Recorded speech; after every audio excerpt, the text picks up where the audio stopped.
قال أرأيت إذ أوينا إلى الصخرة فإني نسيت الحوت وما أنسانيه إلا الشيطان أن أذكره واتخذ سبيله في البحر عجبا قال ذلك ما كنا نبغ فارتدا على آثارهما قصصا فوجدا عبدا من عبادنا آتيناه رحمة من عندنا وعلمناه من لدنا علما قال له موسى هل أتبعك على أن تعلمني مما علمت رشدا قال إنك لن تستطيع معي صبرا وكيف تصبر على ما لم تحط به خبرا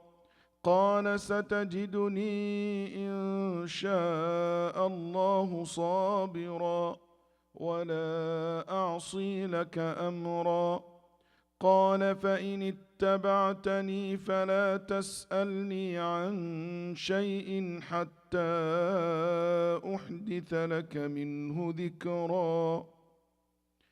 63 all the way to 70.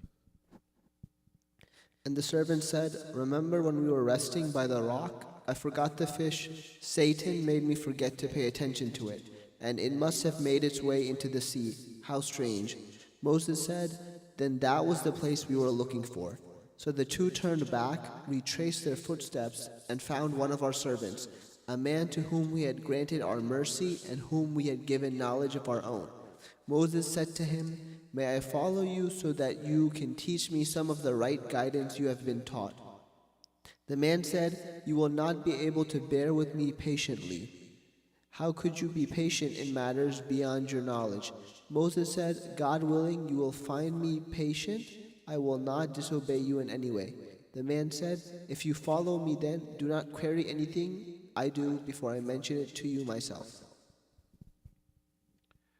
He said, did you see when we returned to the rock? Indeed, I forgot there the fish. And none made me forget except a shaitan, that I should mention it. And it took its course into the sea amazingly. So the deal was,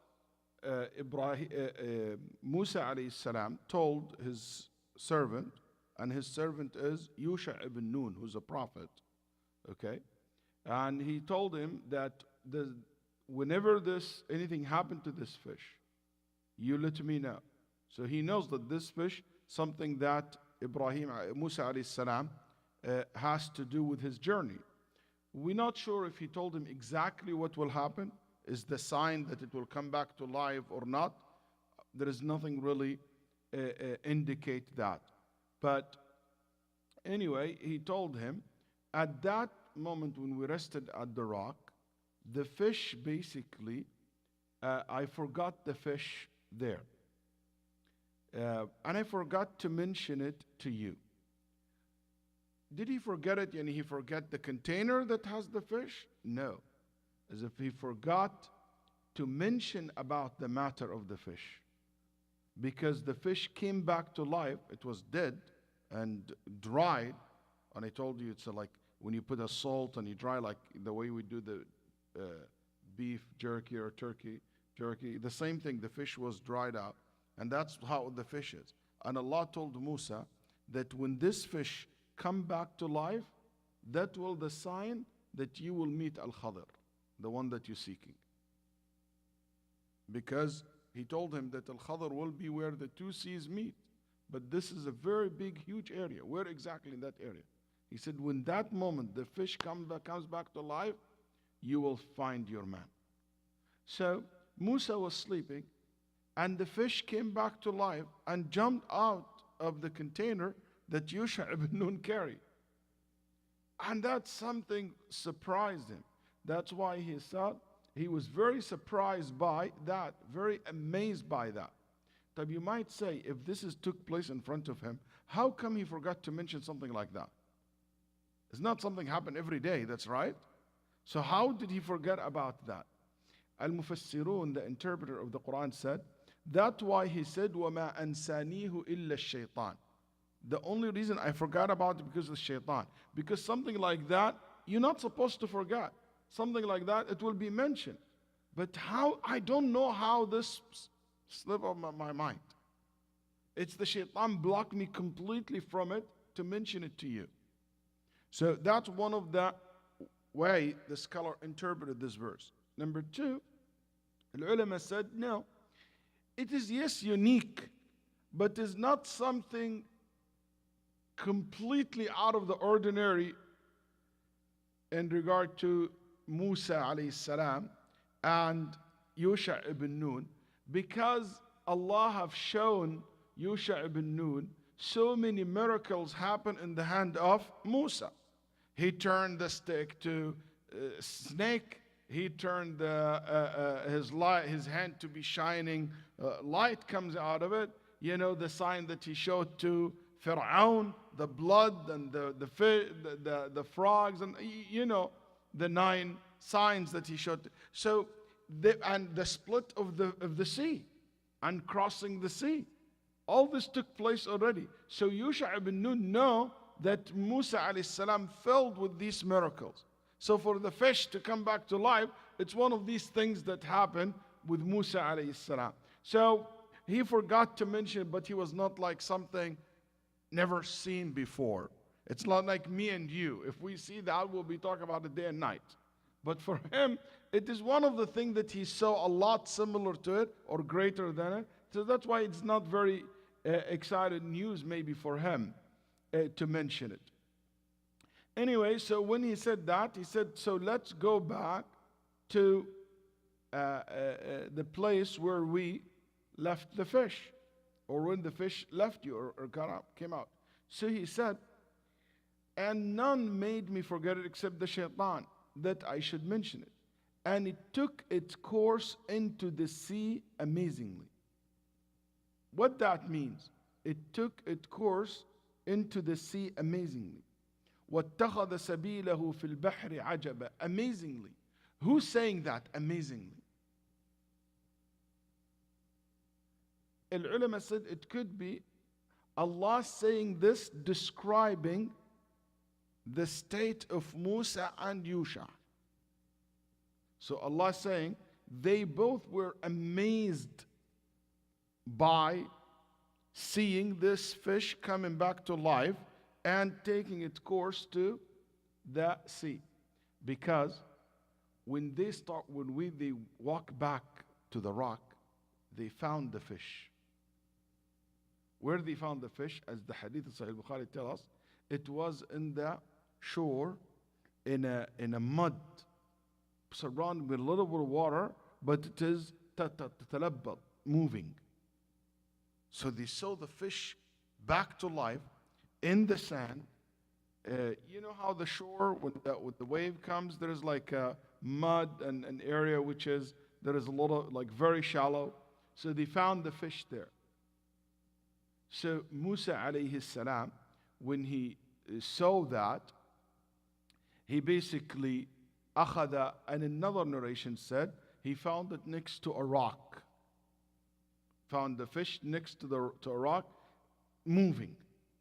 So Musa alayhi salam start hitting with his stick, with his cane, making a way for the water to come from the sea to reach the fish. When you see like you're about to die, like how the fish when you get out, so it's moving very fast. So he start making like a canal for the water with his cane, for the water to come to the fish. So the moment the fish basically found the water, start swimming towards the water, and Musa following it. Is this cutting off? So maybe do the other one.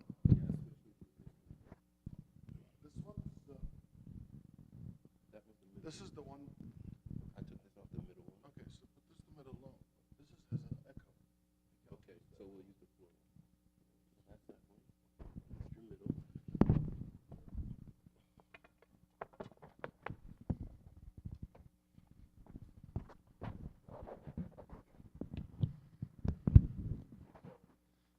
No problem.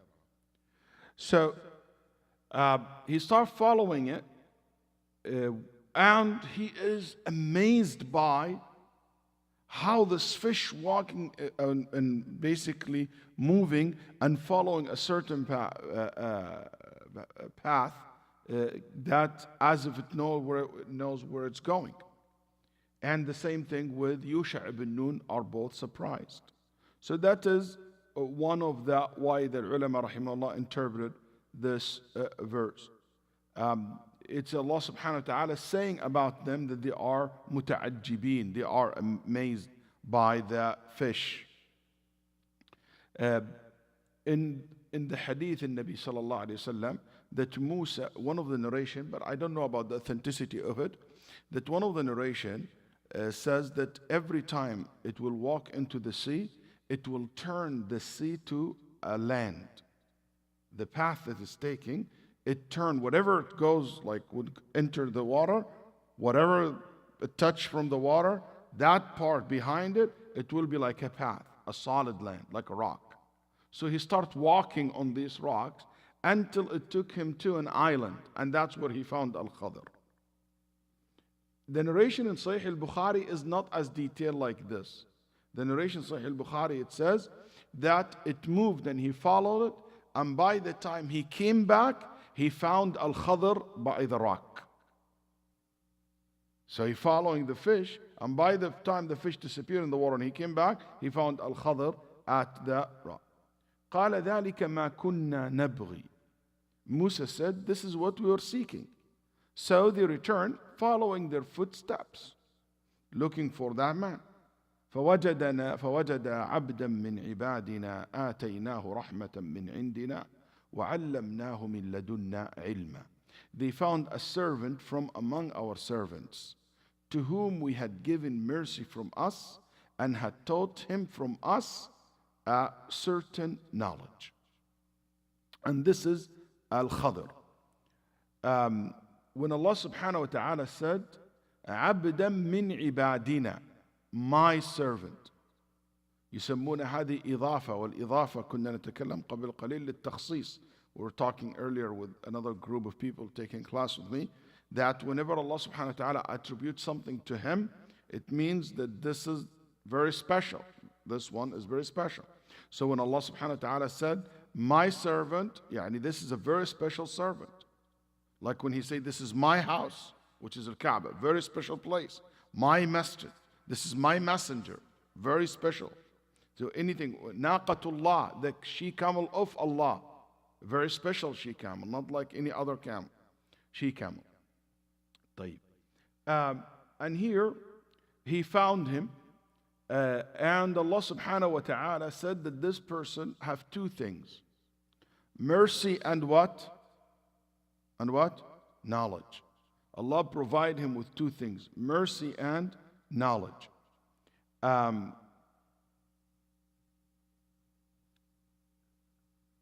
And this mercy from Allah subhanahu wa ta'ala is referring to choosing him to be a prophet according to some of the ulama, and some said no. It means a mercy from Allah received him, that he has so much provision that he never needed to seek provision. And the ulama said that he had very good, comfortable life, Al-Khadr. So that's Allah's mercy upon him.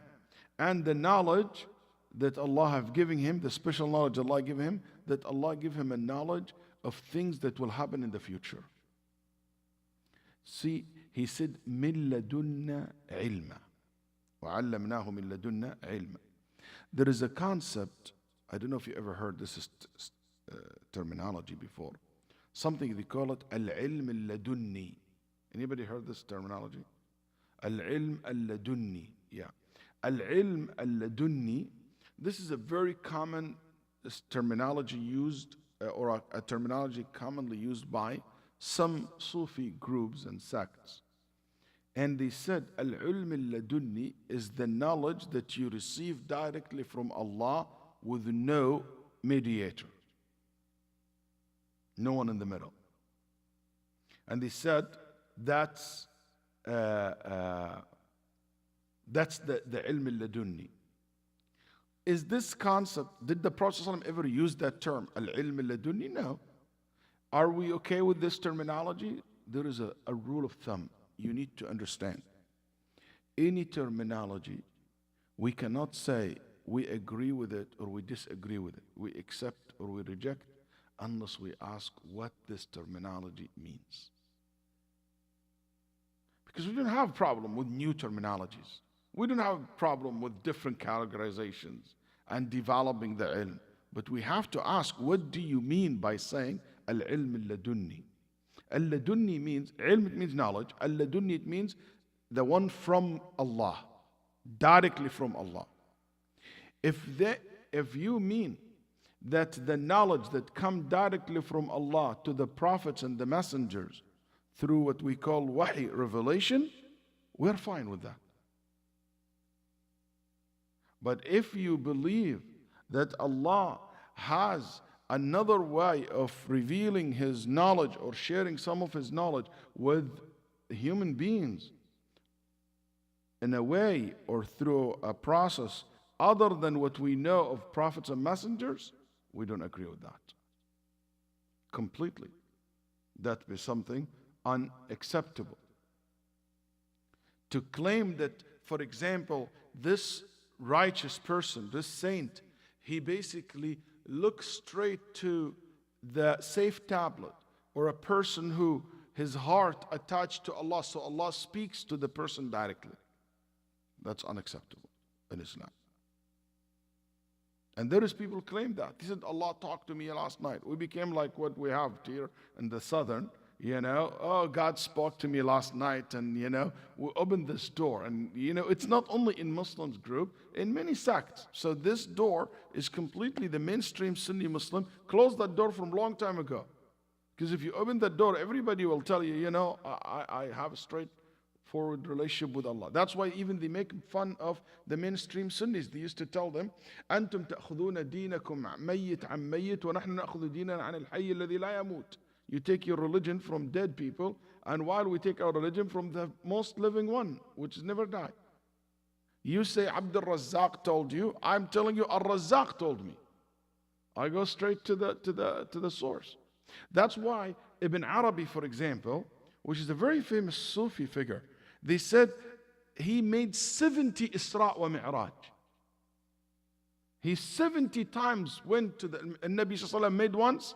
Ibn Arabi did 70s.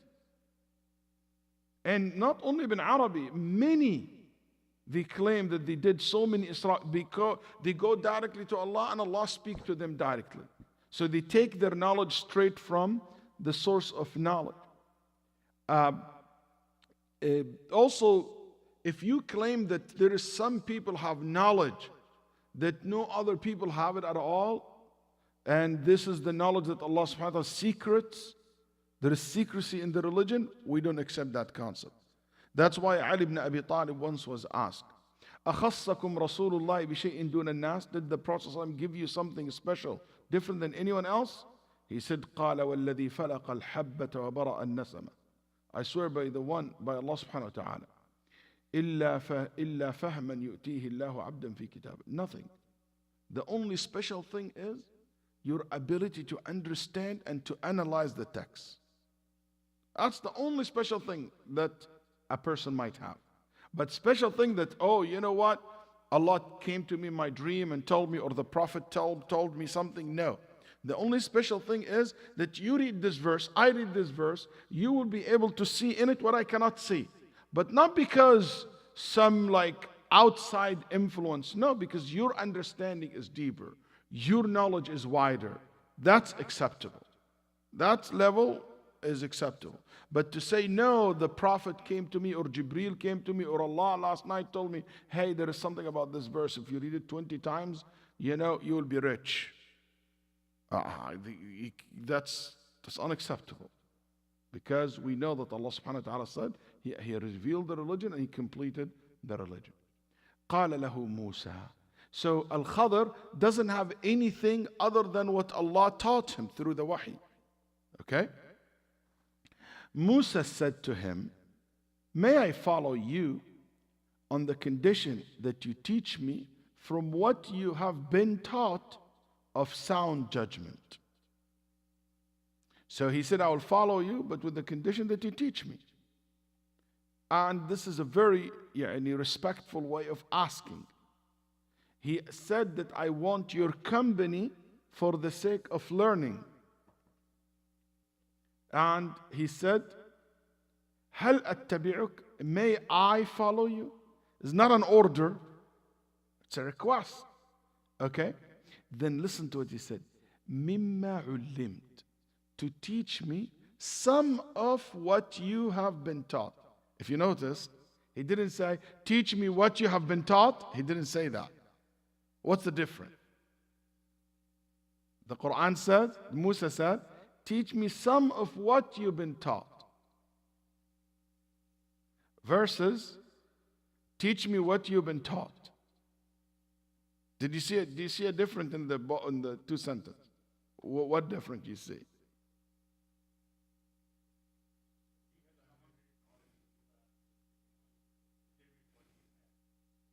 So is it better to say, teach me from what you have, or teach me what you have?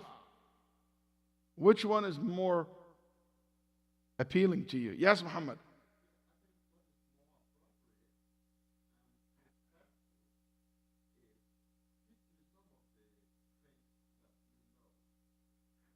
Why it's more respectful?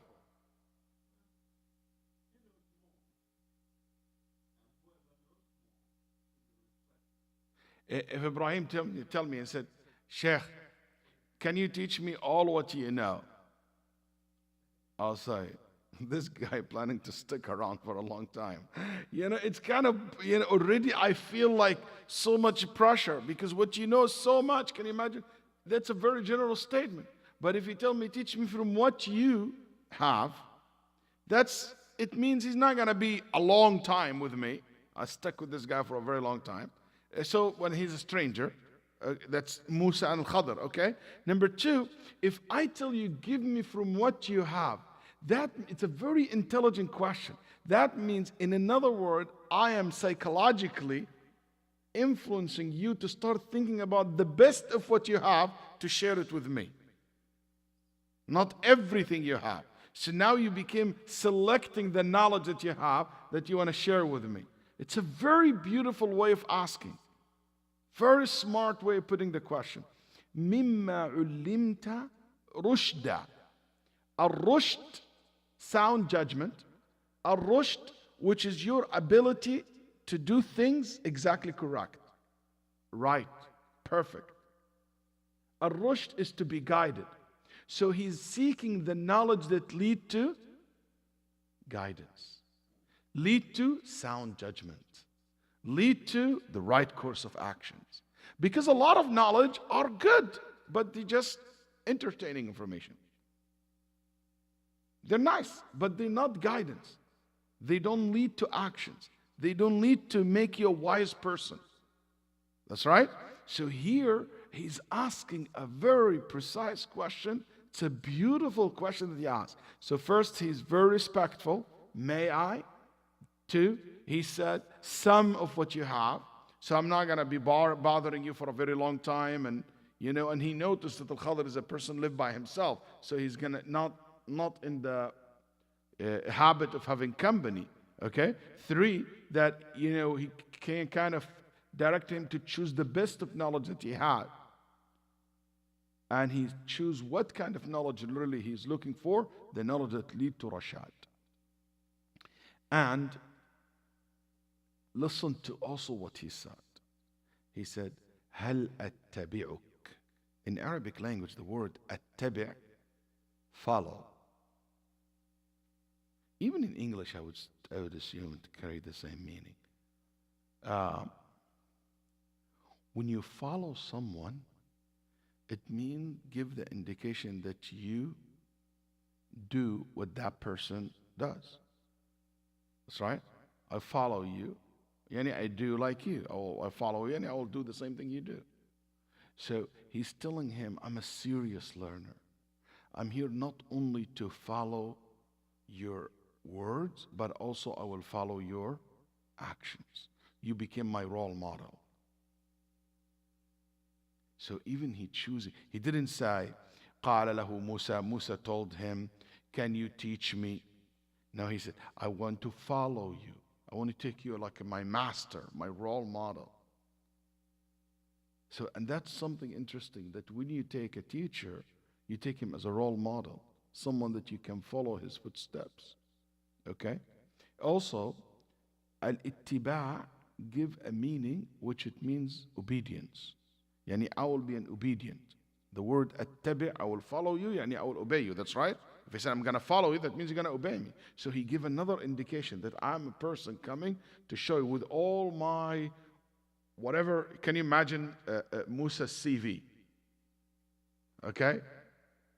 Allah talked to him directly. Allah saved him from Bani Israel. Allah subhanahu wa ta'ala gave him the best of the books at that time, which is the Torah. You can you imagine all the credentials that he had? And he coming with such humility, and he said, I will take you like my master. I'm here to follow you. Such a beautiful word. والاتباع يعني الطاعة in many verses in the Quran. So he told him, indeed, with me, you will never be able to have patience. Because you will see things different than what your Sharia is. Because as you know, Musa's Sharia and rulings applied to him and to children of Israel. It's not applicable to any other group.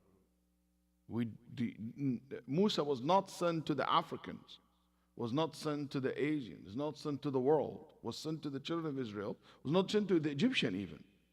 He was sent only to the children of Israel. That's why he told Pharaoh, I'm not here for you, so why would you put your nose in my business? I'm here to take them away. That's my people, I came for them.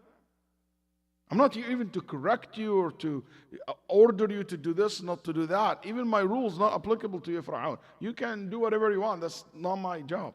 My job is to Bani Israel, the children of Israel. So here Al-Khadr knows that they are have different rules. But he knows he cannot take that because things he's going to see different than what Musa knows is allowed or not allowed. Also because he knows that Musa alayhi salam, if he sees something wrong, as a prophet, he cannot remain silent. As a person who Allah subhanahu wa ta'ala chose to carry this great responsibility of facing and confronting Pharaoh, this person with this nature will not be silent. So he knows that. And he emphasizes in that. قال إنك لن تستطيع. You will not, and you will never. He emphasizes on that. Why would you think Al-Khadr said that in the beginning?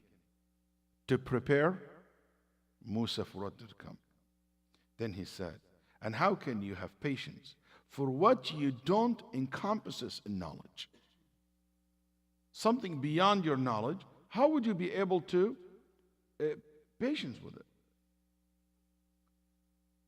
قال ستجدني إن شاء الله صابرا.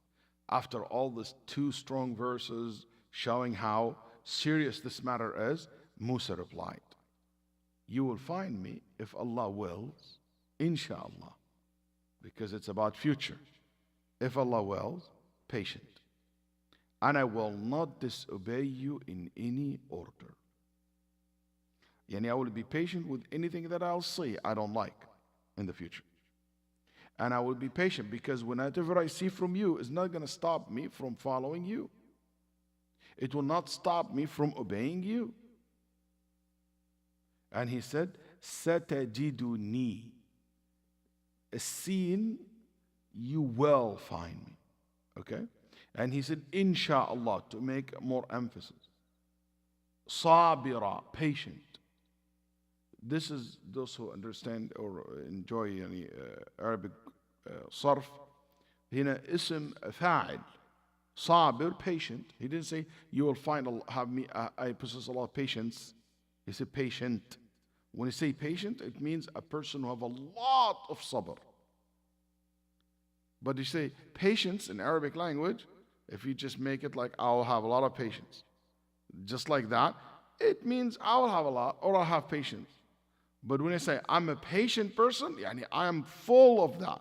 I will be absolutely sabr and I will continue to have sabr with you. Then I said, okay. Al-Khadr said, then if you follow me, don't ask me about anything until I make to you about it mention. So when I tell you about it, you can speak. Otherwise, you should not talk at all. If you want to continue my company, you be quiet. You don't ask until I tell you. And this is from Al-Khadr to teach him this proper etiquette. Don't rush things. Wait. Hold on. Like what we say here, hold your horse. Don't jump your guns, you know? Just be patient. So you will be able to stay with me longer. And the longer you stay, the more you. So that's what Al-Khadr goal. Khadr goal is not, by the way, I'm a person who get nervous very quickly and I'm going to lose it. No, it's not. His goal was to give more chance for Musa to learn. And he was worried about that from the beginning. That's why the Prophet Muhammad said, may Allah forgive Musa. If he have a little bit more patience, okay, if he has a little bit more patience, we will have learned more than what happened between them. Before we go forward, I want to share with you some of the lessons that I basically abstract or was able to come up with by looking at the previous verses from the beginning of the story of Musa. I'll just go over 1 or 2 points quickly in the story, then I'll tell you the lessons. Remember, the whole story started by Musa alayhi salam thinking about himself with all the knowledge that Allah have given him. He said when he was addressing the children of Israel, he said, who has more knowledge than me? No one on the face of this earth have more knowledge than me. Then Allah reprimanded him by saying, if you just say inshallah, or you said Allah knows best, but as far as I know, I am the most knowledgeable person, but just to make that claim that you're the most knowledgeable, and you know nobody knows as much as you know on the face of the earth, Allah told him, no, there is someone knows things you don't know. Then Musa immediately said, who is this person? He said, my servant Al-Khadr. He said, where I can find him to learn from him. See, that the story goes like this. Then he told him, go to where the two seas meet, and today I remind you of that rest of the story. So let's see what are the lessons. Number 1, Musa alayhi salam is a prophet, a messenger. One of the ulil azm al-rusul, one of the 5 messengers, we call them the messenger of the great will, the top 5 messengers that Allah ever chosen, Allah ever sent to humanity. Allah sent him that gave him the Torah. Allah wrote the Torah with his own hand for Musa alayhi salam. Allah chose him to be the messenger to Bani Israel.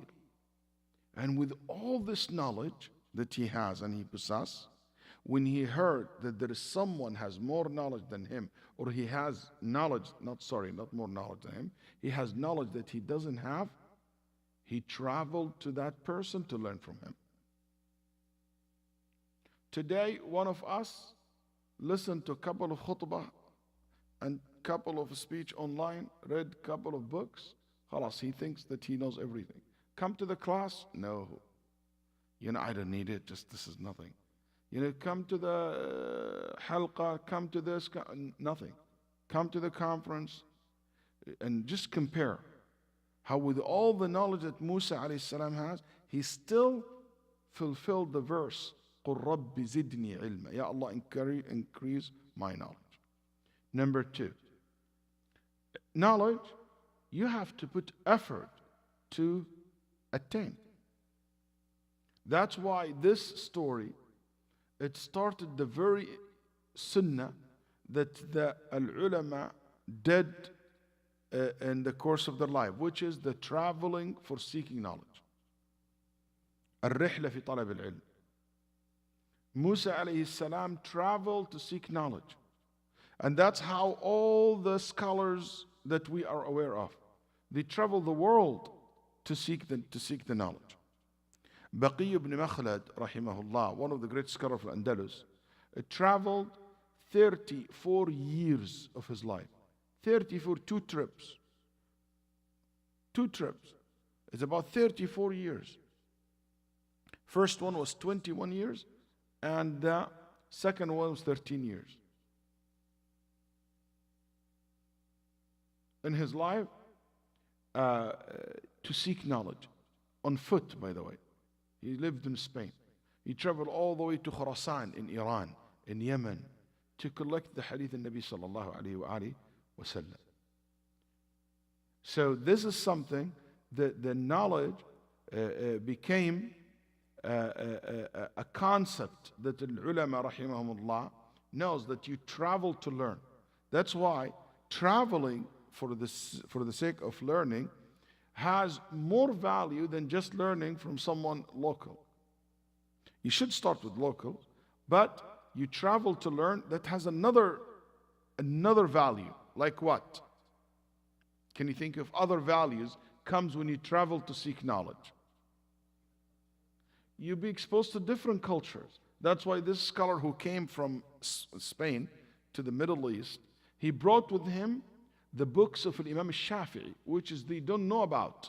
All of they know about Malik's book.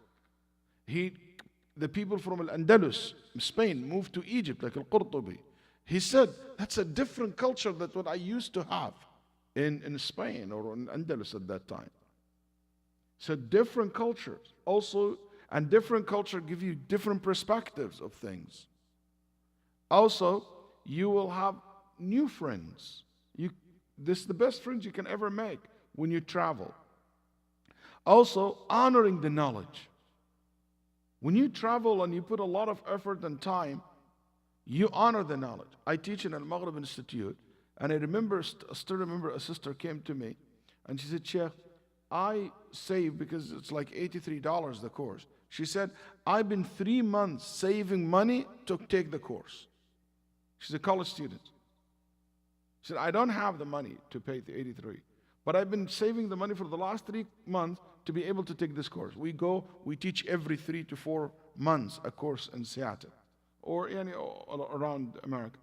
So when a student tell me that, she was not telling me that because she wanted me to give her a break or discount or scholarship. No, she wanted just to tell me how serious she is.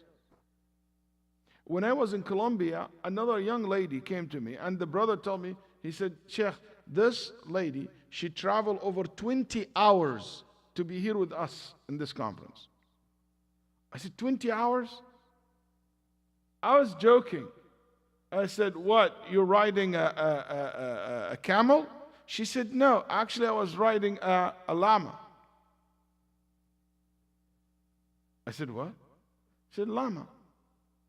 She said, my village, I use a llama to go down from the village all the way down.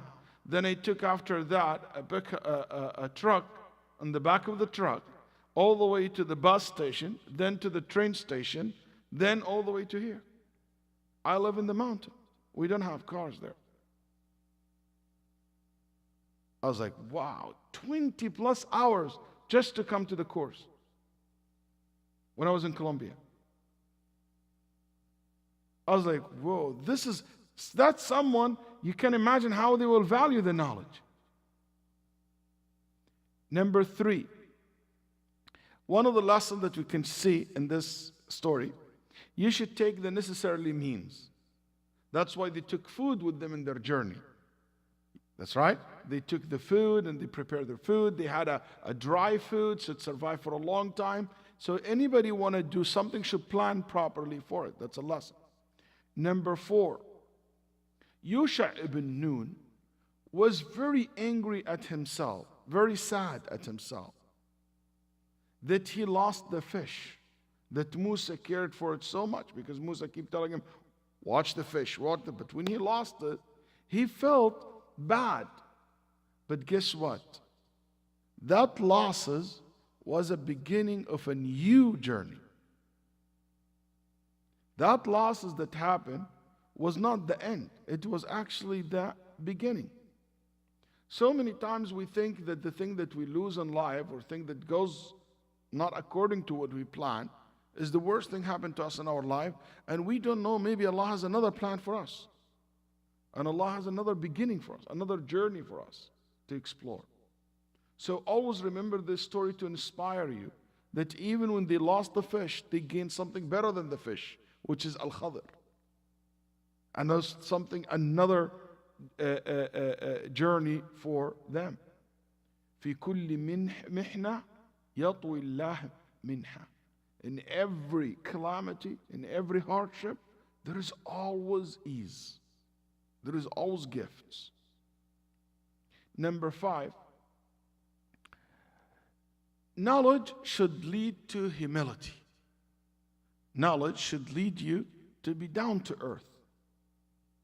When he said, Musa, about himself, that I'm the most knowledgeable person, and that was not appropriate way of talking, Allah immediately reprimanded him. Allah immediately made him to pay attention to what Allah said in the Quran. وَفَوْقَ كُلِّ ذِي عِلْمٍ عَلِيمٍ. Above every knowledgeable person, there is someone has more knowledge or have knowledge of area you don't have. So if this is something I want to know, I want to share with you a lesson. Don't always look at your knowledge as the best knowledge, that no knowledge beyond it. Don't think of your madhab is the madhab, the best madhab, and no madhab better than my madhab. Like some people would say, you know, فَلَعْنَةُ, and I'm not going to mention names while I'm fasting, okay, but some of the fuqaha would say that our madhab, صَوَابٌ لَا يَحْتَمِلُ الْخَطَأ. Our madhab is absolutely correct and no chance to be wrong. وَمَذْهَبُ غَيْرُنَا, and the other madhab, the Shafi'i, this is a Hanafi guy who said that. He said the Shafi'i, the Maliki, the Hanbali are absolutely wrong. No chance for them to be correct. That's arrogant. Or you think of your movement or your jama'ah or your sheikh that he is the only sheikh, the only right, the ultimate haqq. That's not right. Learn from the lessons of Musa. When he said, I'm the most knowledgeable, Allah said, no, that's not. That's not the attitude to deal with. Have confidence, but don't be arrogant. Don't block your eyes from seeing what's out there because there is so much to learn. Number 6, when Allah described Al-Khadr, He described him first with Abduna. That's right. One of my servants. Servitude, which is Al-Ibadah. Then next, Ataynahu Rahmah, mercy. Then next comes knowledge. Righteousness, which is to be a servant to Allah, to be a worshipper. Then mercy, then comes what? Ibrahim? Knowledge. That's right. A lot of time people, knowledge comes first.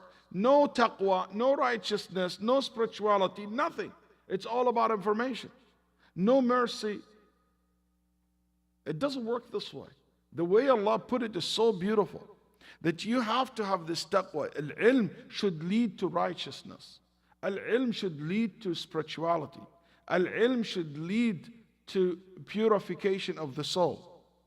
And when you purify your soul, you're ready. You become a merciful person and a person of knowledge.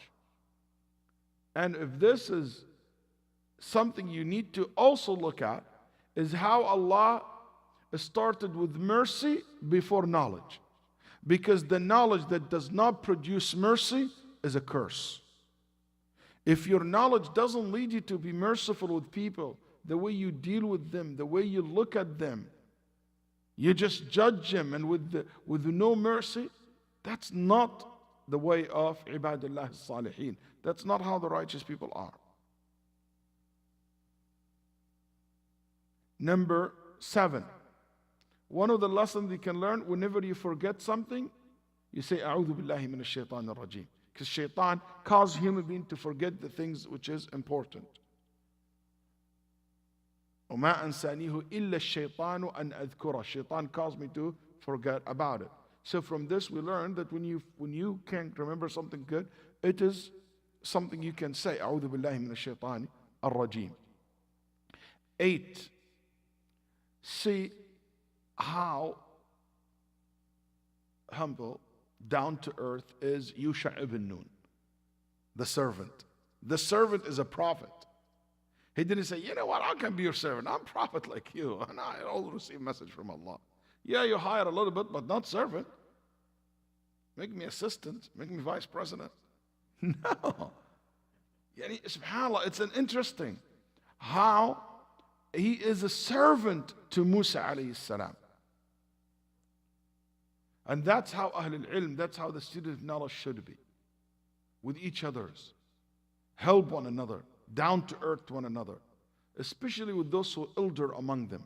Those who have more knowledge among them.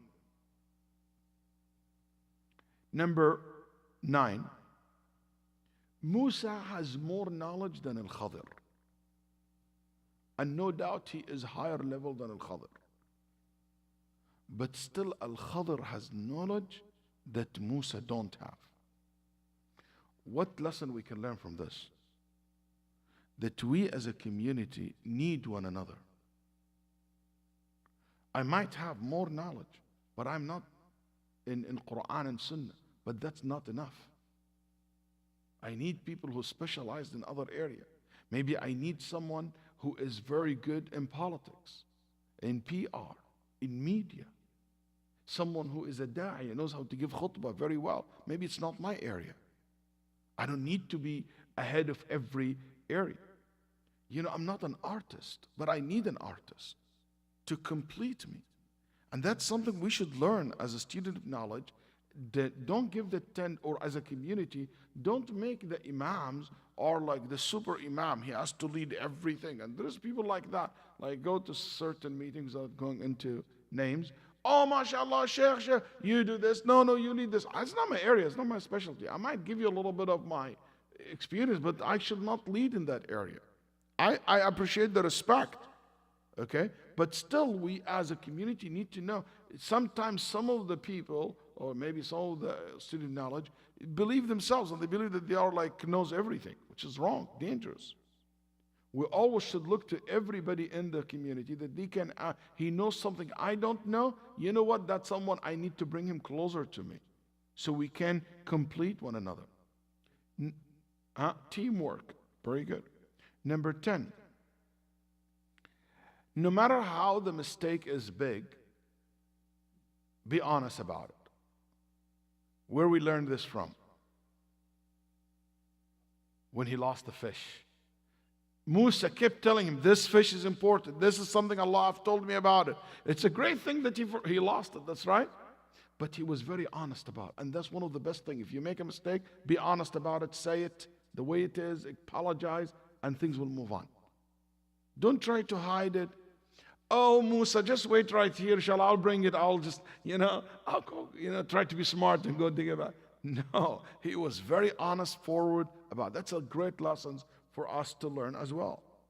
Number 11. You should not be angry at someone who sincerely forgot something. See, Musa alayhi salam, he said, when he told him, I forgot it, I honestly forgot about it completely. He didn't say, oh, Aslan, it's my mistake to bring you with me. Did he say that? It is my fault, actually, to have someone like you with me. Did he make something like that? No. And sometimes, if your children, your husband said, I forgot to get it. What kind of husband is this? What kind of man is this? Love his wife, forget about, getting her that or getting this. Or what kind of man you are, you forgot about my birthday, I honestly forgot. I slipped my mind that is today. If someone forgot something, don't ever, fire on him. If it's an honest mistake and just he forgot. Number 12, a lesson that we can learn from this story. Fame and knowledge not necessarily to go together. There is a lot of people who have a lot of knowledge but not famous. Al-Khadir was not that famous. Musa never heard of him.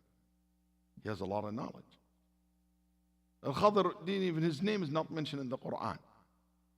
When he found Al-Khadr was by himself, nobody around him. While Musa, very famous, Ash'ar min nar al-alam, most famous name in the Quran, the most repeated name in the Quran and the most repeated story in the Quran, the story of Musa, more than Muhammad sallallahu alaihi wasallam. Can you imagine that? Musa and children of Israel, Musa's story repeated in the Quran more than any other story. Very famous, well known. But it doesn't mean that you're not famous. It means he doesn't. Sometimes we can undermine the people who are not very famous, even though not because he's not famous, it means he doesn't have a lot to offer.